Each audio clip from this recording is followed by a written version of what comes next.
Hi పిల్లలు, ఒక story చెప్పుకుందామా? ఈరోజు ఒక బుజ్జి మేక తల్లితో రోజు ఆహారం కోసం వెళ్తూ ఉండేది. ఒకరోజు అలా వెళ్ళినప్పుడు అదిగో ఆ కొండ మీదకి వెళ్ళి చూస్తే చెరువు పొలాలు భలే అందంగా కనిపిస్తాయి తెలుసా అని చెప్పింది.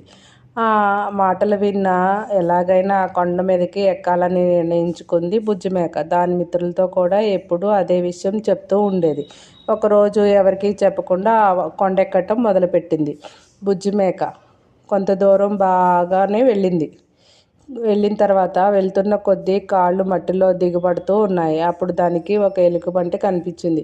నువ్వు పైకి వెళ్ళలేవు, దారులు అస్సలు బాలేదు. నేను సగం దూరం వెళ్ళి వెనకే వస్తున్నాను, నా మాటలు విని వచ్చే అంది. కానీ అక్కడికి వెళ్తే కనిపించే దృశ్యాల గురించి వాళ్ళ అమ్మ చెప్పిన మాటలు తలుచుకొని ముందుకు వెళ్తూనే ఉంది బుజ్జిమేక.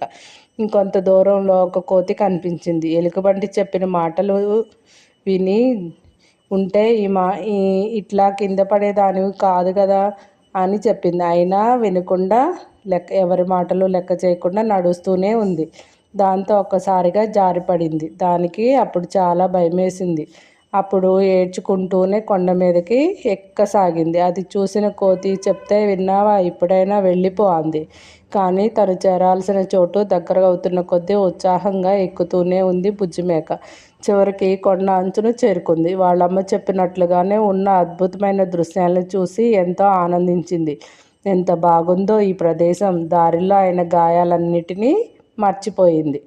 కిందకు చూస్తూ ఎలుకబంటి కోతుల్ని చూసి, మీ వల్ల కాలేదని ఇంకెవరూ చేయలేరని అనుకోవద్దు. ఇంకెప్పుడు ఈ కొండెక్కటానికి వచ్చిన వాళ్ళ ప్రయత్నాల్ని ఆపొద్దు అని చెప్పింది. థ్యాంక్ యూ పిల్లలు.